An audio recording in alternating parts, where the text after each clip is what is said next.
Hello and welcome back to the podcast. Today's episode is all about Will Gaffney.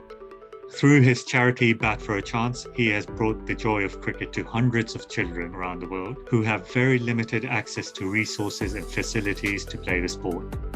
Will has worked with the likes of the MCC Foundation, the Surrey Cricket Foundation, the ACE program, and other charities that have helped donate tons of cricket equipment. The donations have reached places like Sri Lanka, Bosnia, the Caribbean, Middle East, Africa, to name but a few, which has supported over 10,000 refugees across the world. Will has now set up a board of trustees and is the charity's CEO himself. He is one of the hardest working people I know, and he has done all of this at the age of just 17.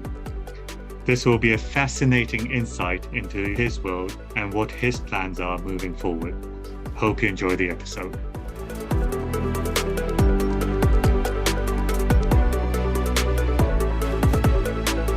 Hello, Will. How are you doing? Yeah, not bad, thank you. How are you, mate? Yes, very good. Thank you. Thank you for doing this with me. So you set up the charity when you were just 15. What made you take the step to do this? Was there like a light bulb moment? It's a great question you ask, Abid. Bat for a Chance really started for me all the way back in 2016. I was 11 at the time, and back then I was really lucky, really fortunate to be asked to go on a cricket tour to Sri Lanka. Me and my dad went, bit of a lad's trip, so to speak. It was a lot of fun. On the tour, I was fortunate enough to play, in some amazing places in Sri Lanka. It's a really, really beautiful country. And then on the complete flip side of things, we played in the middle of nowhere in Kandy on a coconut mat, which is what they often use to play cricket out there with, which is sort of like, I guess, what, indoor mats here in the UK, when you're playing indoor nets, it's their version of that, except nowhere near as good quality, and literally sewn together. And against this local village side, being told not to go into the outfield because there were snakes. And the other thing which I noticed and which was really sort of highlighted to me was the lack of kit that these kids we were playing against. As I said, it was literally a local village side who absolutely smashed us, honestly, who had hardly any kit between them. They'd be unpadding and padding up at the crease on the coconut matting. And that's where I think I first saw, how cricket is a lifeline for people, what it means to people, the smiles on the opposition's face. Yes, they smashed us, but it's quite hard not to laugh and get involved with them when they're enjoying playing a sport that much. And so that's where it begins. That's where Bat for a Chance begins. I think the lack of kit stuck with me from then on. And then sort of reflecting on the tour a couple of years later, as you said, when I was 15, I somehow grew the confidence and gained wings late at night to send out an email to a tea plantation in Sri Lanka. And it's all just sort of gone from there, really. So what happened next then? So you send this email out expecting what exactly in return? Nothing. No. So I sent out the email and then I basically forgot about it for a month and a half or so. I go back to school around September and I come back one day and I've got this email in my inbox and it's a reply. And the chap who owned the plantation had actually got in touch with me and said, I really like your idea. It's really cool. I'm sorry no one's been in touch, but we'd like to help develop this. And even if it goes nowhere, we're really happy to chat it through with you. We've got some instructions we can make, which would hopefully help you on your development. So they did that very kindly, got on the phone with them. And I was introduced to a brilliant guy called Alex Rees, who's from New Zealand, but sort of a similar-ish story, was inspired to, make a difference through cricket and set up something off his own back at a fairly young age. I think he was a teenager at the time, late teens. And he offered me a lot of advice, mentored me a bit early doors. And that's sort of, I guess, how the foundations were put in place. That's interesting. So he was a teenager himself, and so were you. And that's just fascinating because there wasn't a generation gap as such. So he really understood where you were coming from. Did you find that really useful? So when I spoke to him, he wasn't a teenager, but when he'd started to sort of think about doing stuff with Cricket Live, which is what his charity's called, he was.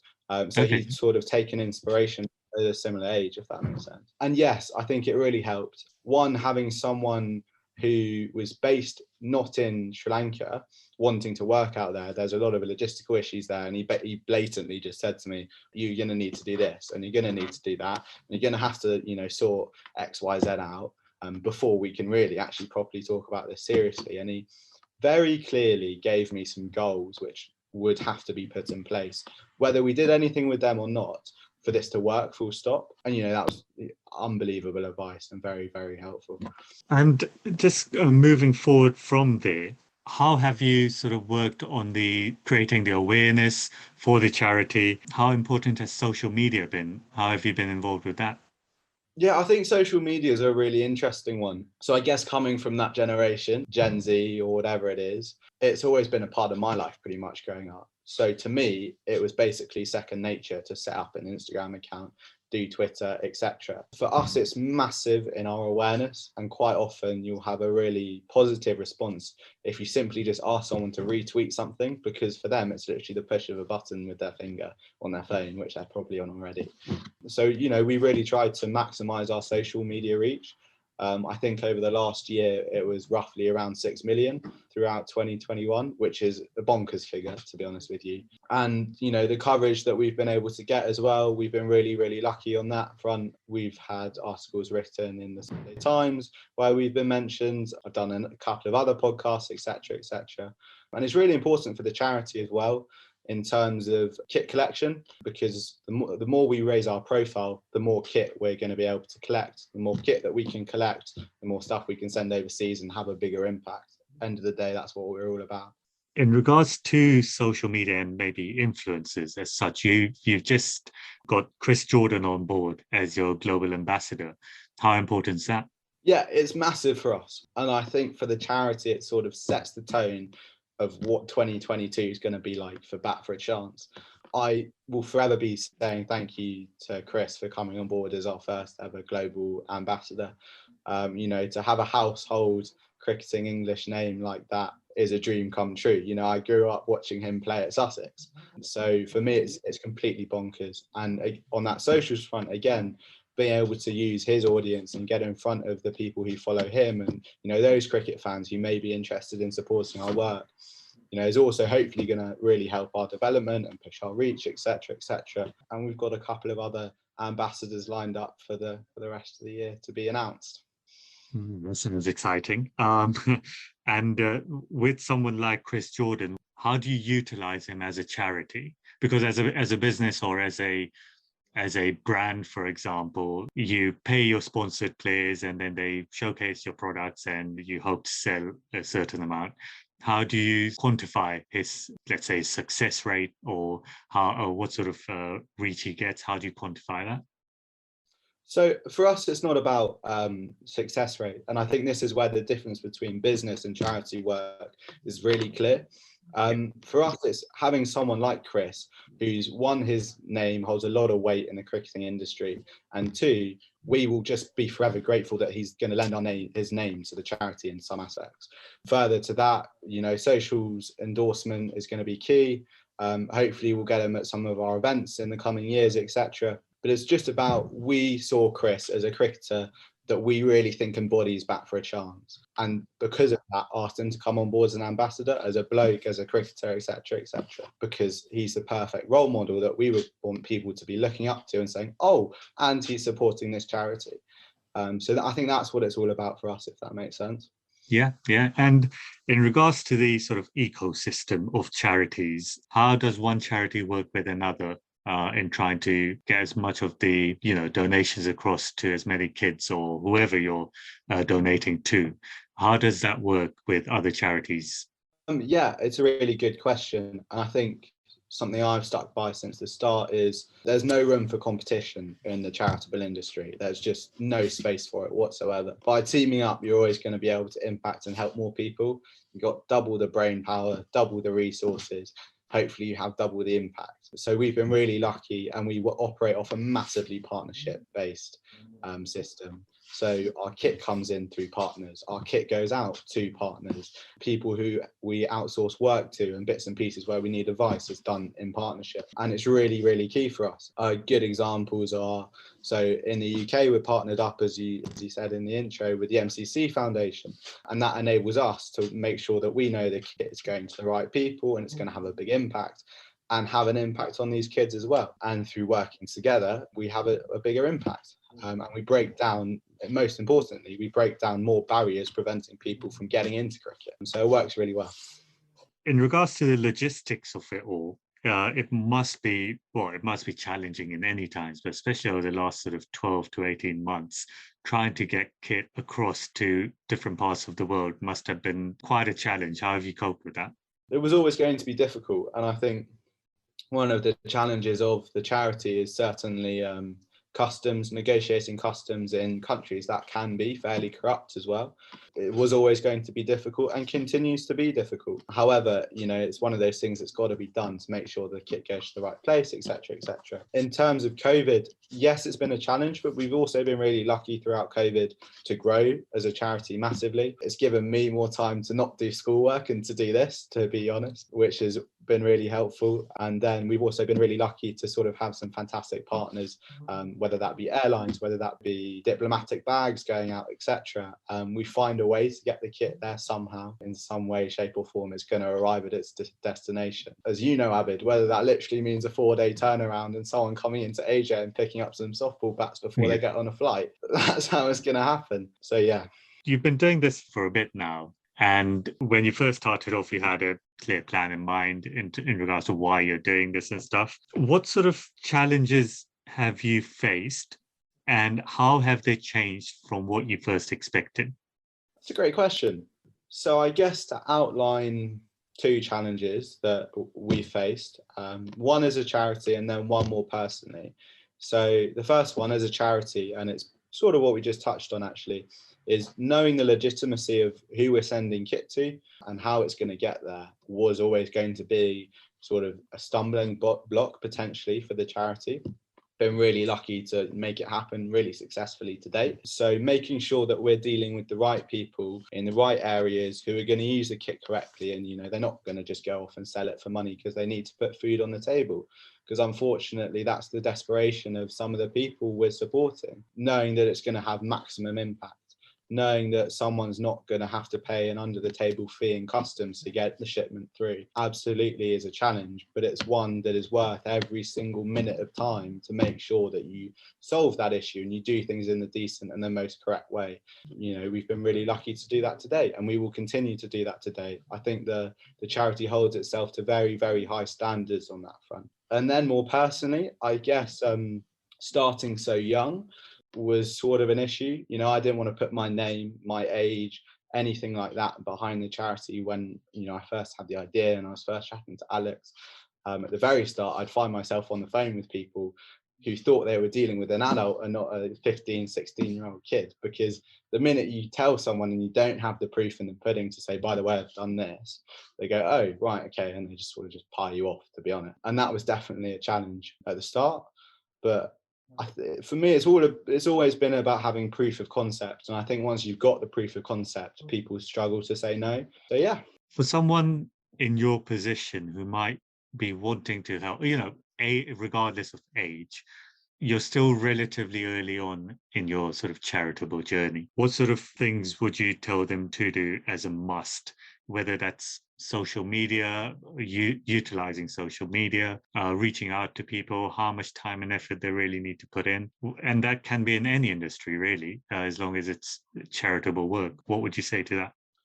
Yeah, I think reaching out to people is always gonna get you a long way. I remember at the start sending out shed loads of emails to wherever I could find an email address on Google. And you can find a lot of email addresses on Google of people in the cricketing industry if you really do look. And it's sort of the concept, and what I realized was I'd have probably a 1 in 10 success rate. So I'd write 10 emails to 10 different people in cricket, whether that be someone working at a county, a local community coach, a store, etc. And I get 1 response out of the 10. But that 1 email response can lead to a phone call, which can then lead to a more personal introduction to someone else who can really make a difference. And asking people who are more experienced in the industry than yourself, etc., really goes a long way. I've been really lucky to have some brilliant mentors along my development, and I would be nowhere, Bat for a Chance would be nowhere near what it is today without those people sort of just saying, have you thought about this? You should probably start doing this. So yeah, I've been really lucky on that front as well. So those are the two things I would say: trying to find someone who can offer you those bits of advice and just keep a watchful eye out for you, and also just putting yourself out there, writing those emails, because you will get a response one day. I can Yeah. believe me. You've touched on it already, but has there been anyone in particular who has taken you under their wing and really kind of helped you through this journey so far? Yeah, absolutely. I've been really lucky to, as I said, have some brilliant mentors.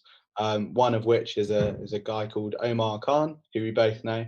Yeah. He also chairs Back for a Chance now, so he plays a big role in the charity. I think we've been working together for about a year and a half now. Jolly. And he's been amazing. You know what he's done for the charity. Again, I will be forever grateful to him for. He's really helped fast track it in its development over the past year and a half, and we've got some really, really exciting plans for the future. And so he's been unreal, and also on a personal note, sort of helping me handle more business-like conversations, etc., etc. Been really handy. Another one is Sarah Fain at the MCC Foundation. She's also really, really been helpful for me, whether that be offering advice about public speaking, or helping introduce Back for a Chance to relative parties, etc. She's been a real supporter, and another one I'm really, really grateful just to have her advice and be able to ask questions when they need to be asked. I'm assuming this goes without saying that your parents have played a massive role in this, and without them, I guess you wouldn't be able to fill your house up with all the donations, right? Absolutely. Mum's a trustee of the charity, and Dad has spent hours and hours gripping bats on the sofa with me. And as you say, it's not possible without them. It's not possible without their support, whether that be filling the house with cricket kit from head to toe, or driving to pick up kit from somewhere else, or just keeping me in check, you know, making sure that I've got a balance in my life, and it's not just completely consumed by this. They've been unbelievably supportive, and you know, I can't thank them enough, and I never will be able to, because as you said, it's not possible without their support. Normally, I'd ask, how do you juggle all of this with your job commitments? But how do you juggle all of this with your school commitments? I think this is something that my parents helped teach me, actually. Was it's really important to have a balance in your life, to have other things going on outside of school or work or whatever that is. And work is sort of also Back for a Chance for me, really, nowadays. Yeah. And so I think that, one, planning your day is really important. Knowing where things are, what time they are, being punctual has been, I think, a real learning curve. And then the other thing is sort of just having a monthly plan of, you know, what you want to achieve on X day, and just making sure that you tick things off slowly, set a goal and work towards it. It doesn't have to be anything massive. And if anything, you look at it once a week and just go, oh yeah, no, I've done this. Okay, that's cool. Oh crap, I've forgotten that. I might need to do that over the weekend or whatever it is. So yeah, having that balance and being fairly organized with your time, I'd say. What does, just going forward in the short term, what are the plans for the charity? In the short term, we have just launched a really exciting project in Barbados, with Roland Butcher, who is the first black man to play for England. He's a real legend of the game. He's a legend of Middlesex as well. He now lives out in Barbados. And we've launched a cricket project out there supporting girls cricket. So we through our kit donation, we have enabled the schools that we're supporting in Barbados to introduce cricket into their curriculum, and girls sport in particular into their curriculum. So the girls will now be playing cricket, etc., etc. It's hopefully a 3-year project that we're looking to run. It's a really fantastic initiative, and we've been really grateful to have various partners and supporting parties supporting us on that. And it's a really exciting project to be launching, because it gives us a really nice base to build on for the future. You know, if we can have 3 schools now, 3 schools sort of September-ish this year, building on that platform, the point where, who knows, maybe we've introduced cricket into 10 girls' schools in Barbados. That would be fantastic. And girls' cricket on the whole is going to be a bit of a focus area for us going into 2022, hopefully with some projects across the Caribbean, India, Pakistan, and a couple of other areas, as well as here in the UK. So exciting times ahead, absolutely. That sounds really exciting. And obviously, girls' cricket's really taken off in the last sort of few years, last sort of 3 or 4 years, especially. It's really taken off, and the likes of the 100 seems to have really hit that target market really Mm. successfully. What do you think of these new formats coming in? Obviously, the 100 having the T20 competition, wide ball cricket within the UK, it has been really good for the wide ball game. But we've seen how maybe it's had a slightly adverse effect on the red ball team. So, what do you think of that? I think firstly on the 100, it's been brilliant in terms of, as you say, female participation in the game. It's brilliant to see sort of men's and women's cricket on a level playing field, both being given as equal opportunity on TV, etc., etc. Things along those lines. I think it's really important for the development of the women's game, which there is so much potential for, and that's also evident in our work. You know, nowadays I get more requests for kit for girls and ladies projects than I do for men's, which you really wouldn't have thought. And that's just so testament to the fact that the women's game is on the rise massively. And so again, for us going forward, it's going to be a bit of a key area. Ebba Qureshi, who's one of the charities trustees, runs a fantastic girls cricket charity and girls sport sort of charity in Pakistan as well. It's a real sort of key target area for us going forward. In terms of finding a balance in the English game, it's a funny one. I think it's up to the powers that be to get it right at the ECB. Absolutely, completely agree. And there's a lot of work to do there, but you're right. Finding the right balance is the way forward. You need both, Yeah. and can't do one without the other. So that's fascinating. Now, in regards to your future, not the charity's future, but Will Gaffney's future, where do you see yourself? 5, 10, 20 years' time? What will you be doing? I've got no idea, to be honest with you. At the moment, life is one great big roller coaster, Yeah. which is a lot of fun. But I need to start thinking about it. I really do need to start thinking about it. But Yeah. bit of a dull answer, but I really don't know. Plans to go to university, study something in particular, or is it you just see how it goes? I think I'll see how it goes. I'll never say no to anything because I don't like to close the door. But it kind of depends on how things go. Charity wise, over the next couple of years, what my grades end up looking like, all sorts of bits and pieces. So yeah, it's a conversation I'm having with the parents at the moment. Yeah. Hopefully, I'll Yeah. have a better idea soon. Yeah. No, fair enough. And so, just in regards to charity now, where can people find you? How can people help in terms of donations? So on Instagram and Twitter, we are Bat for a Chance. Likewise, if you just type that into Google, hopefully our website will come up. On the website, there's sort of like a donate kit section, a donate funds to cover shipping costs, etc., things like that. And then there's also a bit more info about where we've worked, some of the work we've done, some really nice case studies, etc. So I guess that's how to find us. No, absolutely. That's brilliant. And just for anyone listening locally within the London Kingston area, I think it's important to point out that anyone can donate at the AJ Yeah. Sports Kingston store. And obviously, anyone further afield, there are donation hubs around the country, I'm assuming. And I'm assuming you're getting Yeah. more and more as you go along. Yeah. Absolutely.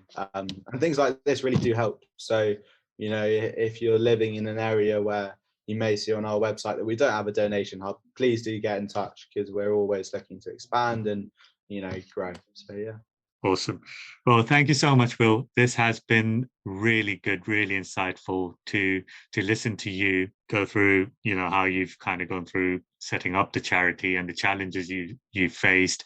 It's not an easy part, but you've taken it anyway, taken it on your shoulders. You've got the right people around you, and I must say a massive congratulations for everything you've done so far. Even if you helped one child out through your charity, that would have been amazing, but you've helped over 10,000. So then that's just going to grow the way you're working. So really well done. And thank you for doing this with me. Not at all. Anytime. It's been really fun. And thank you for having me. No problem. Thanks, Will.